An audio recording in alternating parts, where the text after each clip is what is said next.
Eu sou a Elisa Cláudia Jacometto Durante e vamos conversar um pouco sobre gerações e mercado de trabalho. Mas antes de pensarmos nisso, na questão do mercado de trabalho, nós precisamos entender um pouco as gerações, de onde vem esse termo, por que determinado período se denomina uma geração. Como isso é feito? Antes de 1942, não se havia analisado ainda o comportamento das pessoas frente a alguma situação. Começou a se analisar isso a partir da guerra. Então, essa geração anterior à guerra, ela foi chamada de geração tradicionalista ou geração silenciosa. Para se nominar as demais gerações, então é analisado um fato que é muito determinante em um recorte temporal da história e que levou as pessoas, em sua maioria, a ter determinado comportamento. Então, esses comportamentos, eles são denominados uma geração e ele é feito por uma amostragem, de comportamentos que se apresentam semelhantes.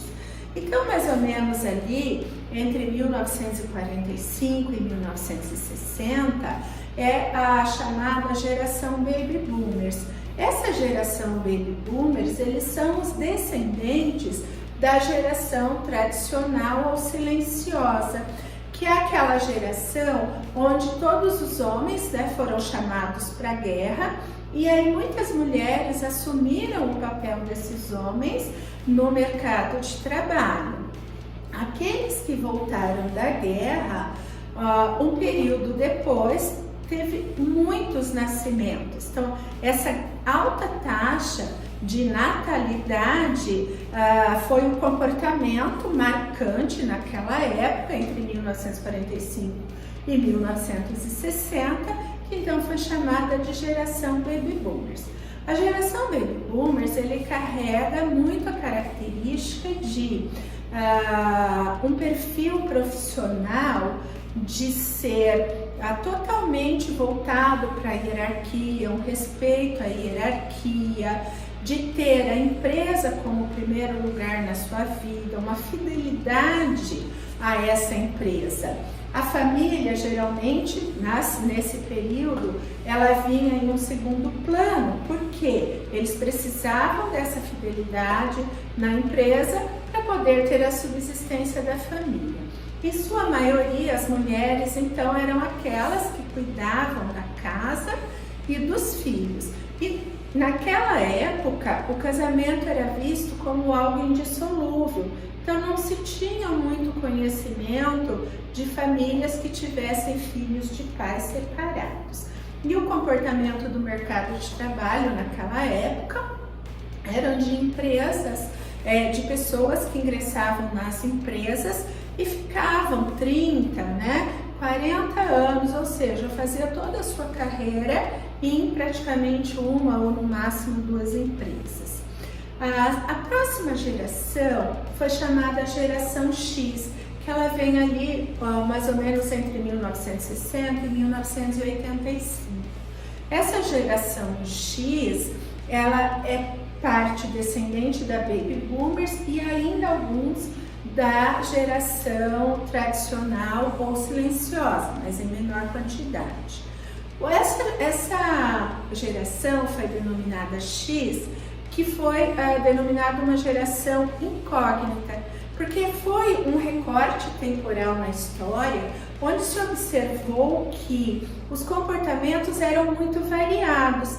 Foi o período em que surgiram aqueles hippies, a questão do Woodstock, que nós também passamos pelo que se chama em alguns países pela ditadura, mas que as pessoas queriam fazer aquela revolução, que então surgiu o topless, as mulheres queimaram os sutiãs, as mulheres foram um pouco mais agressivas para entrar no mercado de trabalho, o divórcio já era uma coisa que fazia parte das famílias, mas com relação ao comportamento no trabalho, essa geração ainda traz, né, a genética dos seus pais, de ingressar uma carreira, de se tornar especialista e de fazer uma carreira dentro da empresa.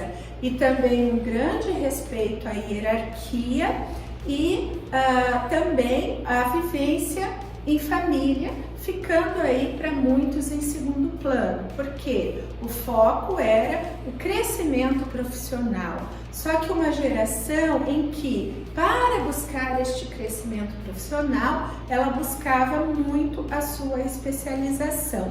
Então, por isso que veio a geração X dessa incógnita, porque ao mesmo tempo, neste recorte temporal, que uma parte da geração ela buscava uma liberdade, a outra mantinha os traços que a família trazia como algo de valor, né? Que era algo a ser seguido.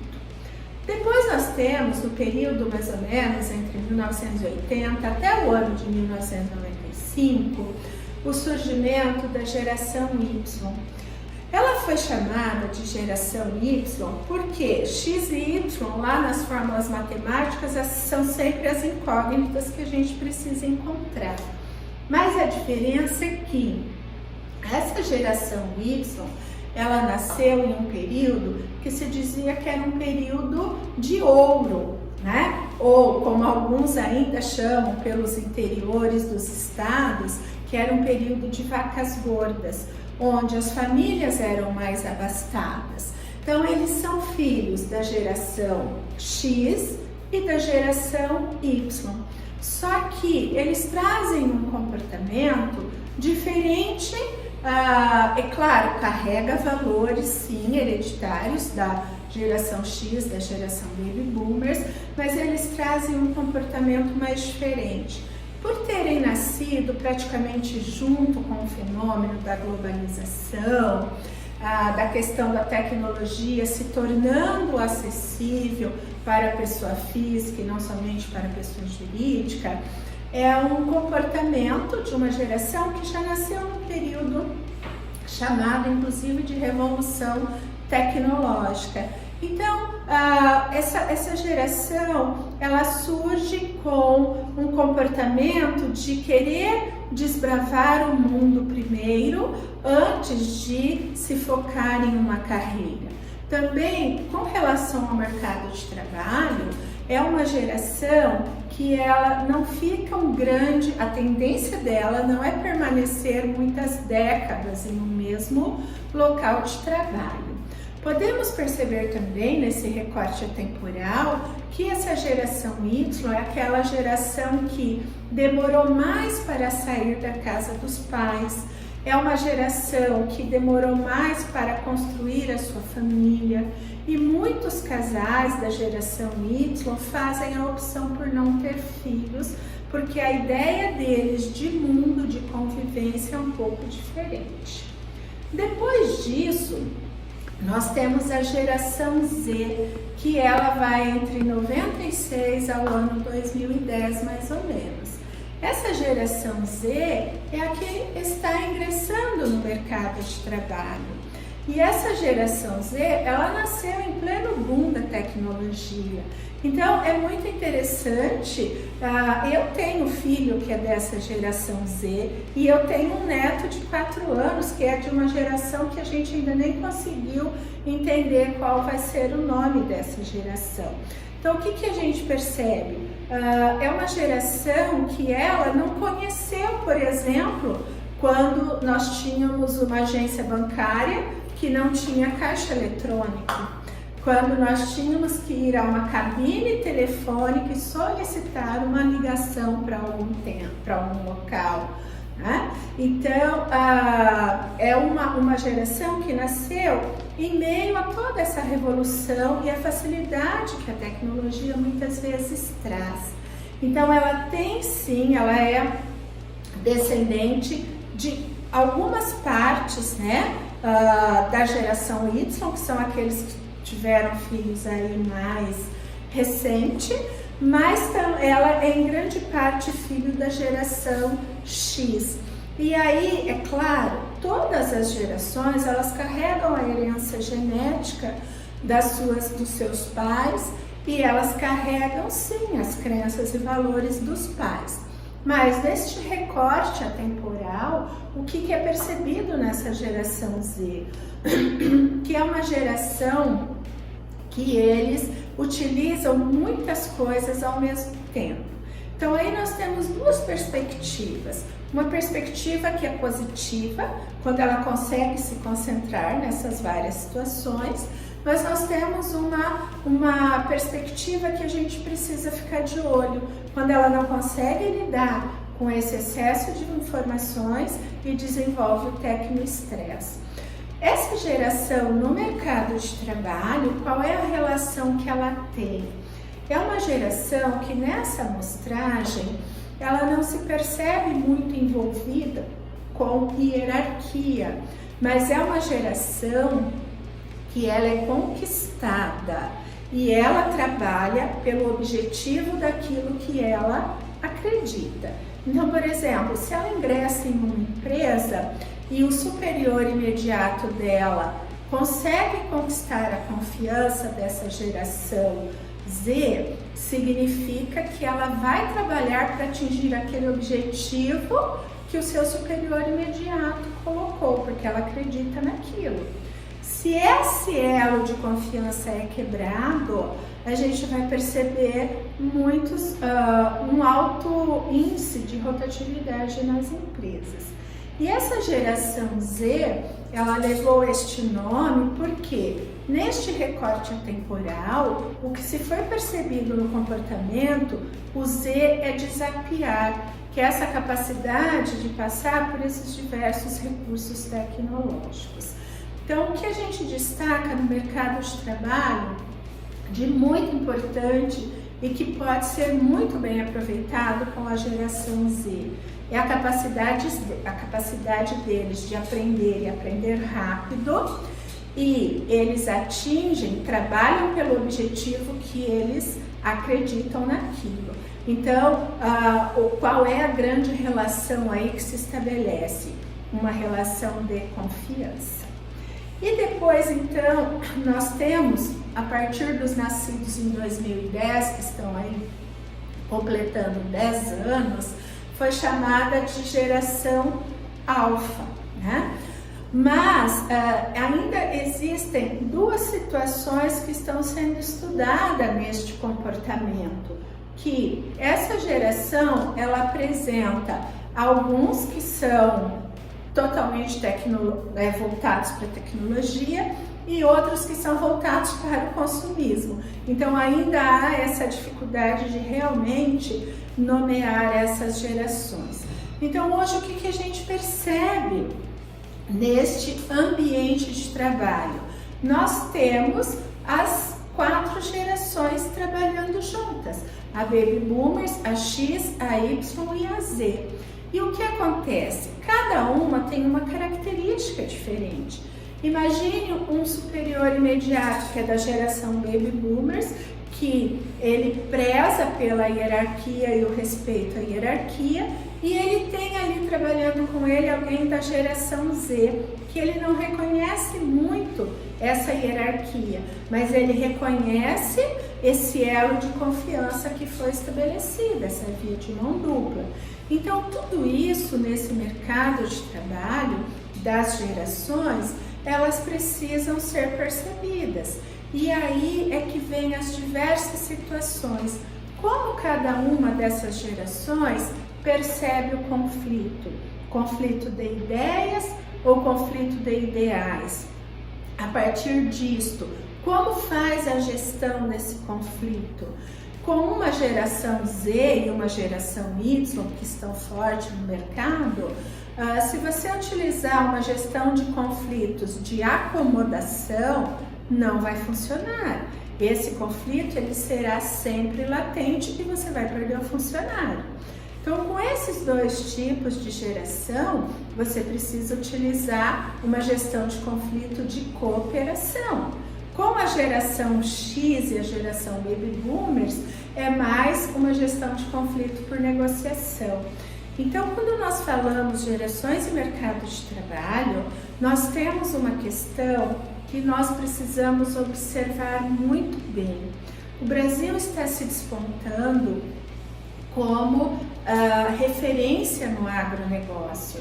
E aí nós temos, diversas situações, como por exemplo, a ONU dizendo que até 2050 nós temos que triplicar ou quadruplicar a produção de grãos para alimentar o mundo. Então vamos nos voltar para a nossa região, que é do agronegócio e da agroindústria. Olha que interessante, nós tivemos que o PIB do agronegócio cresce mais do que o conjunto todo da economia. E nós estamos aí desde março nesta crise da pandemia do coronavírus. E o setor que cresceu, que ainda fez com que movimentasse, criasse algumas vagas de emprego em meio a toda essa pandemia, foi o agronegócio. E ainda com tudo isso, o IPEA diz que nós podemos ter um crescimento de 1,4%. E depois foi revendo para 2020 a produtividade, aumentando essa projeção de produtividade para 3,7%. Nós já tivemos a colheita do soja, recente tivemos a colheita do milho, agora estamos na colheita do algodão e realmente esses números, essas projeções, elas vêm se confirmando. Então eu digo isso porque para onde vai esse mercado de trabalho? Esse mercado de trabalho ele vai começar a girar e muito em torno do agronegócio e da agroindústria. E aí, o que a gente precisa tentar, a geração que está no mercado de trabalho e que quer manter-se no mercado de trabalho, e essa geração que está ingressando agora no mercado de trabalho, o que nós precisamos ter? Um funcionário, um profissional que seja polivalente. Exatamente. Esses profissionais, eles precisam ser gestor do seu trabalho. E o ser gestor do seu trabalho, do seu cargo, da sua função, significa você ser especialista no que você está fazendo, mas generalista no negócio. O ser generalista no negócio significa que não é porque eu fui contratado, por exemplo, para ser operador de uma colheitadeira, que eu não posso, quando precisa, ir lá limpar a minha colheitadeira, ou se eu não estou usando a colheitadeira, eu preciso capinar aquilo ali. Isso é ser o funcionário polivalente. E se eu for trabalhar no escritório corporativo, e eu fui contratado, por exemplo, para trabalhar nas finanças, mas se precisa que eu faça alguma coisa referente à pessoa ou à controladoria, eu preciso ser polivalente nisso. Isso é ser gestor da sua carreira, do cargo que você ocupa. E é este o profissional que está desenhado para este mercado de trabalho. E aí nós precisamos olhar bem o que é que está ao redor. E vocês vão observar no material que eu disponibilizei que a ONU, a Organização das Nações Unidas, em 2019, ela trouxe uma perspectiva de 3 grandes ameaças à humanidade, que ela coloca uma grande preocupação com relação a isso. A primeira é a segurança física. Então, na segurança física, ela traz toda a questão do emprego, da mão de obra qualificada, da sustentabilidade, traz a questão das doenças, da prevenção dessas doenças, das curas dessas doenças. Hoje, por exemplo, nós estamos observando, ficamos praticamente 6 meses com as escolas fechadas e a OCDE já prevê que vai ter uma queda mundial de 1,5% na economia mundial pelo fato de termos ficado esses 6 meses sem aula presencial, o quanto isso vai impactar na aprendizagem dos alunos e nas habilidades que eles desenvolveriam. Então, tudo isso faz parte desse mercado de trabalho que está em desenvolvimento aqui numa faixa de 2020 a 2030. Segundo ponto de perspectiva que a ONU coloca como uma ameaça à humanidade é a segurança cibernética. Tecnologia é maravilhoso. Quando a gente assiste uma pesquisa que está aí trazendo possibilidades de pessoas amputadas poder colocar uma perna, poder correr uma maratona, o mesoesqueleto, as cirurgias que podem ser feitas com robôs, as pesquisas para vacinas, isso é tudo maravilhoso. Mas onde é que está a ameaça? Na segurança cibernética, quando a gente imagina que temos determinados órgãos e setores que guardam as nossas informações e isso é invadido. Hoje, né, é banal, mas a gente ter o cartão de crédito clonado, ter o nosso celular clonado, já se tornou corriqueiro. Isso já faz parte do dia a dia. Isso é um absurdo. Outra coisa, as fake news, né? A questão de tecnologias que permite, você coloca a imagem da pessoa e a fala dela, uma fala distorcida. Então, essa é a segurança cibernética que nós precisamos cuidar. E a terceira ameaça que a ONU considera é a segurança alimentar. Enquanto nós temos, por exemplo, a China, é um país extremamente populoso. A China não consegue produzir todos os alimentos que ela precisa. Por isso que a China é uma grande fonte para melhorarmos a nossa exportação. Se olharmos para o Japão é uma ilha pequena. E aí ele está com uma população cada vez mais idosa e a taxa de natalidade é pequena. Mas aí nós pegamos lá aqueles países da África. Como que eles vão conseguir alimentar toda a sua população? Podemos observar o Brasil. O Brasil tem uma territorialidade continental. Por exemplo, o Chile. O Chile é um país, ele cabe dentro do estado do Rio de Janeiro. Né? Então, nós temos, dentro do nosso país, cabe pelo menos uns 20 países em cada estado, né? Colocando um em cada estado. Então, tudo isso é uma grande preocupação. Quando eu olho essas perspectivas relacionadas ao mercado de trabalho, ele está reforçando essa tendência para onde vai caminhar essas profissões, agronegócio e agroindústria. Então, o agronegócio e a agroindústria, ela vai movimentar todas essas outras empresas, né? E fazer com que isso então gire esta economia. E mais um indicador que nós precisamos olhar quando foi divulgado o fechamento do PIB 2017 de alguns países e a projeção do PIB 2050 para esses países, o quanto eles vão crescer. Então nós precisamos ficar de olho. Nós temos hoje Estados Unidos e China. 2050 vai ser China e Estados Unidos.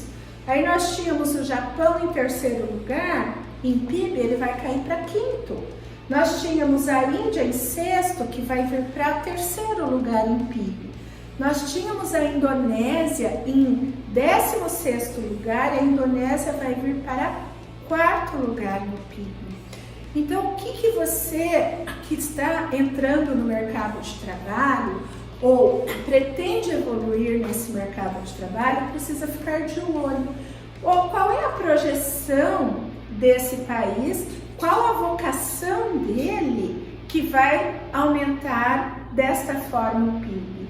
E os outros, por exemplo, o Reino Unido, que hoje ocupa o 5º lugar no PIB, vai cair para 9. Então, o que o Reino Unido está fazendo que não muda, que vai ter o seu PIB em retração?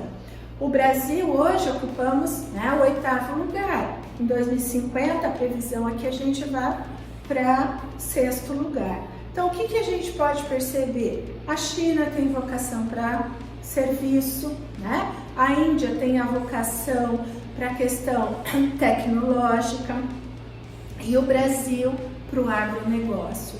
O Brasil pode produzir muito mais sem desmatar, porque envolve tecnologia, envolve melhoramento genético. Nós temos essa capacidade. E aí, mais uma vez, confirma este cenário de que o agronegócio e a agroindústria vai movimentar a economia e vai movimentar as outras empresas para ser fornecedora do agronegócio e da agroindústria. Desse modo, quais são as tendências no mundo do trabalho? Tecnologia e conhecimento. Conhecimento será extremamente necessário. A tecnologia, eu ouço as pessoas dizerem assim, a tecnologia veio para gerar vários desempregos. Eu digo a você, a tecnologia, ela vai fazer a parte operacional, mas tem que ter o cognitivo para fazer aquela tecnologia funcionar. Por isso, a indústria 4.0, a agricultura 4.0 digital, ela é uma realidade, mas tudo isso é possível a partir do conhecimento. Então, nós vivemos uma década em que educação continuada não é nem necessária, é uma obrigatoriedade. E aí vale a pena fazer um comentário. Muitas vezes, quando a gente fala em conhecimento, as pessoas pensam assim, eu tenho que só focar naquilo que eu faço no dia a dia. Não, você precisa observar. Por exemplo, você está em uma empresa e você trabalha em uma equipe que às vezes você precisa apresentar um projeto ou entender um projeto. Ótimo, você vai fazer a formação sobre o projeto. Mas para você apresentar bem aquele projeto, para você convencer, para você utilizar de argumentos, você precisa ter o dom da oratória. Então você investe em uma formação para oratória. Se você assume uma função de gestor de uma equipe, você precisa conseguir trabalhar orientado para resultados, você precisa fazer a gestão dessa equipe, você precisa conseguir trabalhar muito bem sob pressão. Ótimo, você vai ter esse conhecimento, perfeito, mas você também precisa desenvolver a sua inteligência emocional. Então percebam como nós precisamos, nós precisamos trabalhar o meio para atingirmos o nosso fim, que é o objetivo. Então, essa é a tendência do mundo do trabalho, tecnologia e conhecimento. Outra tendência do mundo do trabalho, a gestão.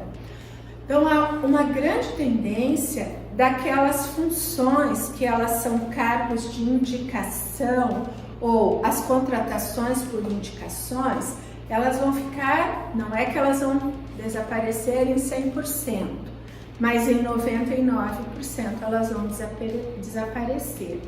Essa década, a tendência é você ter as contratações por competência e despontar a gestão por competência e a gestão colaborativa. Então, de repente, eu tenho uma pessoa que está lá há 5 anos, eu fui contratado para o mesmo cargo daquela que está há 5 anos e eu vou me despontando. Então, a gestão, a remuneração, ser por competência e não mais apenas pelo tempo de trabalho. Outra tendência é o comportamento. Aquele comportamento individualista de que eu me sento ali, em frente ao meu computador, na minha mesa de trabalho, abaixo minha cabecinha e fico assim, isso não vai permanecer no mercado de trabalho. Uma grande tendência também nesta década são trabalhos por projetos. Então, de repente, você trabalha em uma corporação, vocês formam uma equipe e vão trabalhar naquele projeto. Aquele projeto sendo finalizado com sucesso e entregue, pode ser que num outro projeto essa equipe se constitua de uma forma diferente. Outra coisa, o comportamento. No Brasil, demorou bastante para as pessoas aceitarem o home office ou o home work, mas em outros países isso é uma realidade há muito tempo.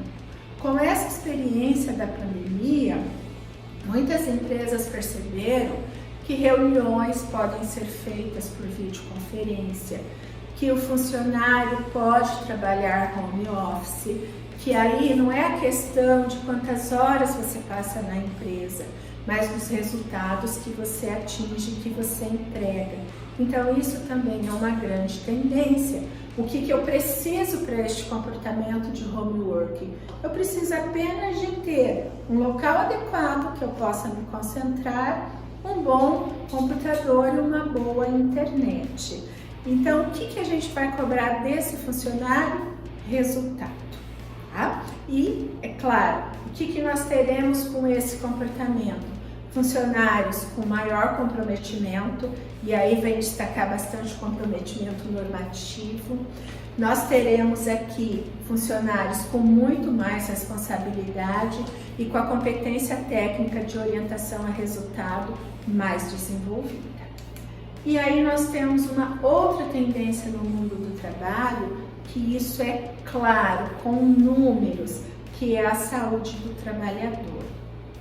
Os dados de 2018, 2019 ainda não foram fechados em virtude da pandemia, não deu tempo de fazer este fechamento em 2019, mas em 2018 a própria Previdência Social ela trouxe números alarmantes, que 49% dos afastamentos do trabalho foram por depressão e ansiedade, superando aqueles dos movimentos repetitivos, a LER e a DOT. Tá? Assim como a Organização Mundial da Saúde, ela divulgou que em 2020 a doença mais incapacitante para o trabalho vai ser a ansiedade. Então isso traz uma preocupação muito grande com a saúde do trabalhador e principalmente a geração Z ingressando no trabalho, ela usa muitas coisas ao mesmo tempo, mas ela ainda não está preparada com todo o desenvolvimento da sua inteligência emocional. Então isso causa uma ansiedade e essa é a grande preocupação. Por isso que desenvolver a inteligência emocional é importante para você se blindar dos problemas psicossomáticos e desses diversos tipos de comportamento que são desenvolvidos no ambiente de trabalho. E isso que eu estou falando para vocês é de uma experiência de 34 anos no mercado de trabalho, acompanhando como é que isso tem se comportado, se desenvolvido. Então, que tipo de profissional esse mercado está exigindo nessa década?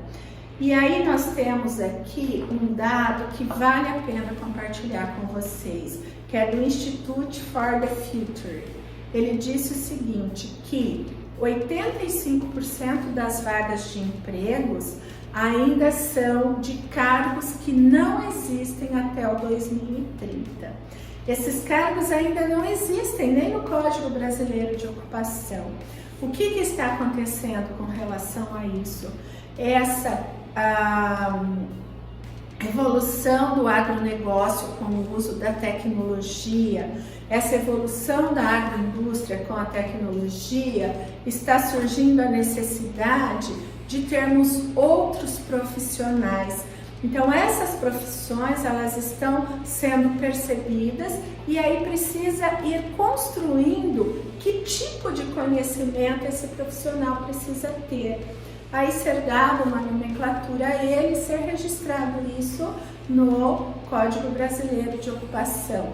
Então é uma grande oportunidade, novamente, fique atento a esses países que têm essa projeção de crescimento. Qual é a vocação desses países? E saia na frente neste mercado de trabalho. Então, quais são as competências requeridas pelo mercado de trabalho?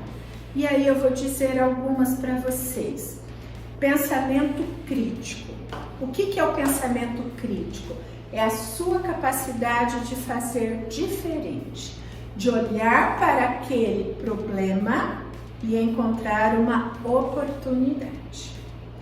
Flexibilidade cognitiva. Cognitivo está ligado à nossa capacidade de aprender. Então, a flexibilidade cognitiva é a tua flexibilidade de aprender coisas diferentes. Como eu disse agora há pouco, você tem o objetivo que você tem que entregar. Então, eu não posso usar aquela frase, os meios justificam os fins. Não, essa flexibilidade cognitiva, eu preciso aprender um meio para chegar ao fim. Outra, execução inovadora. A execução inovadora, ela está o seu foco de qualidade 100%, defeito zero. Isso é uma execução inovadora, sem retrabalho. Para que isso aconteça, você precisa planejar muito antes da execução. No Brasil, se discute muito você usar 80% do seu tempo em planejamento e 20% em execução. Porém, nos Estados Unidos, eles utilizam 90% do tempo em planejamento e 10% em execução. Isso é execução inovadora. Quanto mais você planeja, menos chance de dar errado você tem. Outra competência requerida pelo mercado, conhecimento do comportamento humano. Então não dá mais para eu dizer, eu não gosto de gente, ou eu não gosto de trabalhar com outra pessoa. Não. Por isso, você precisa conhecer, mesmo que seja um pouco do comportamento humano, e entender as emoções que ele está passando, que tipo de comportamento ele está desenvolvendo no trabalho, se é agressivo, se é passivo, se é assertivo, se é psicopata, se é o Pinóquio, que tipo de comportamento. Por que isso?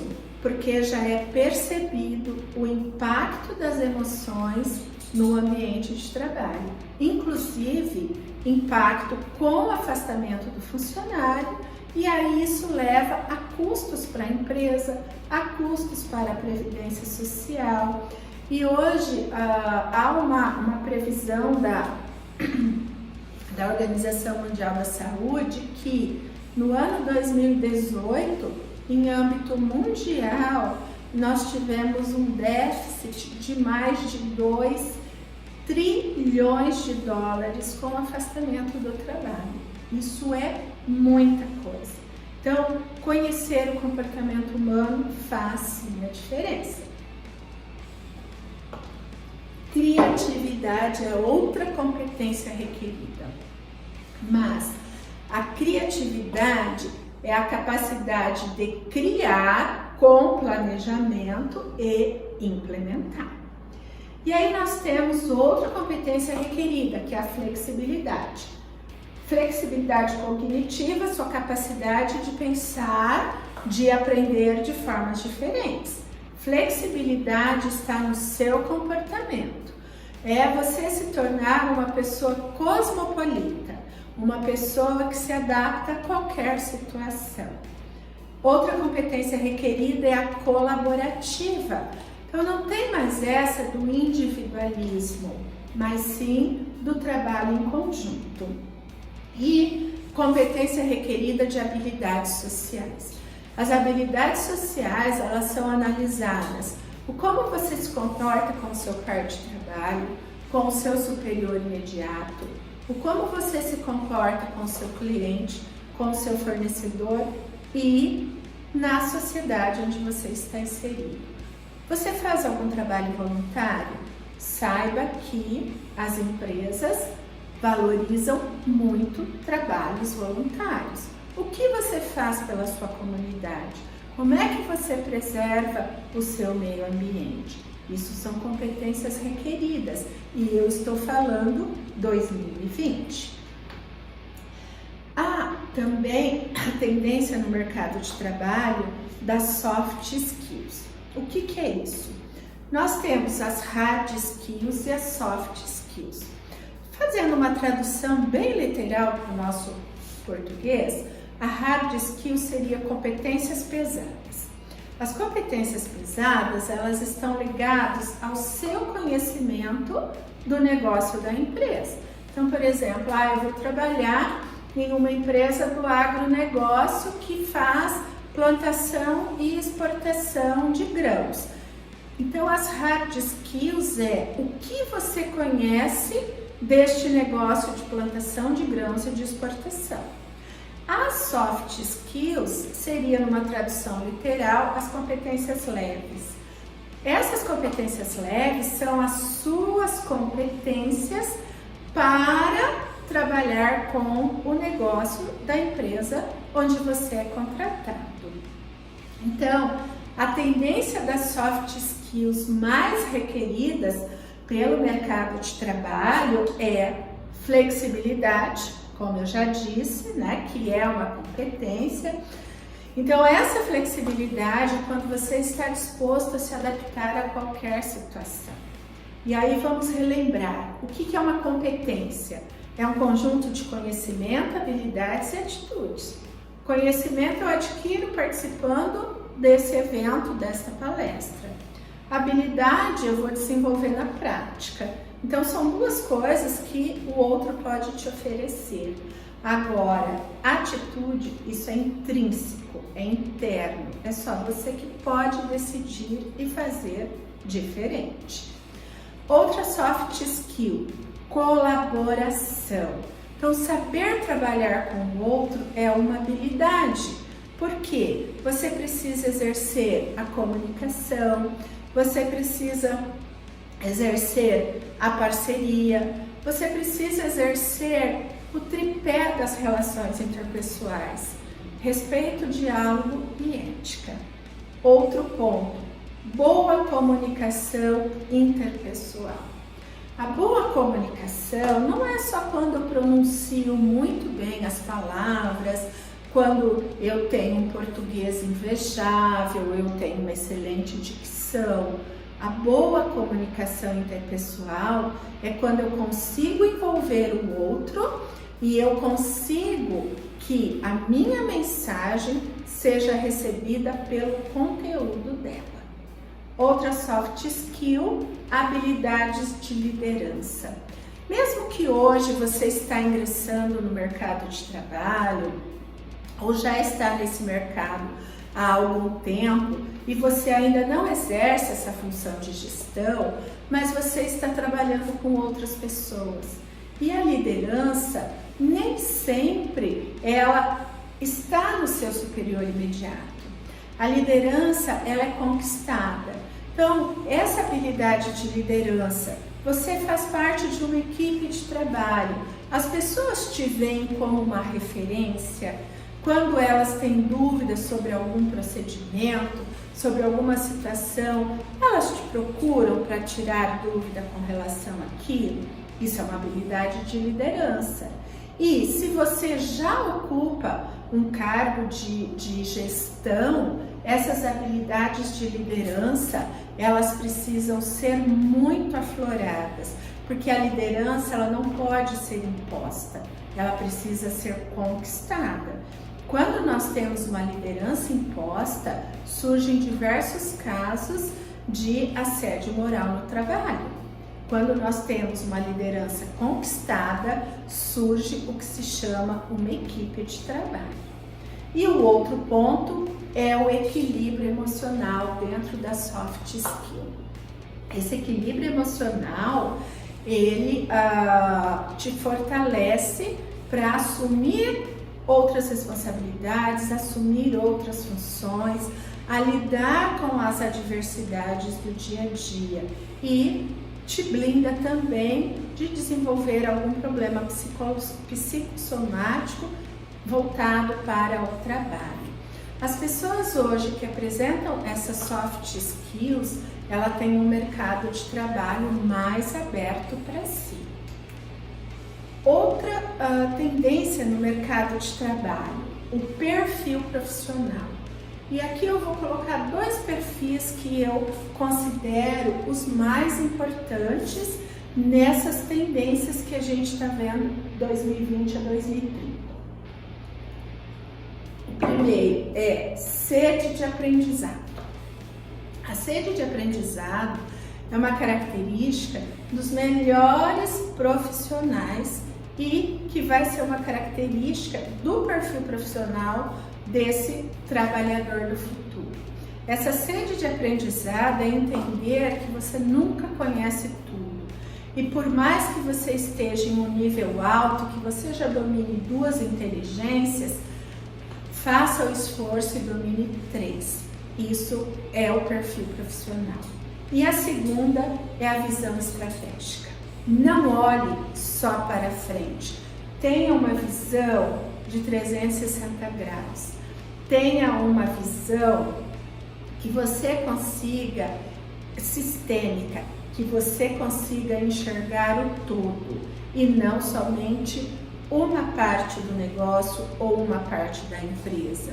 Por exemplo, se você for trabalhar na área de marketing, mas você precisa entender como é que está a finança daquela empresa, quem é o seu cliente, você precisa entender o que você produz ou qual é o teu serviço para que você possa fazer as suas peças do marketing.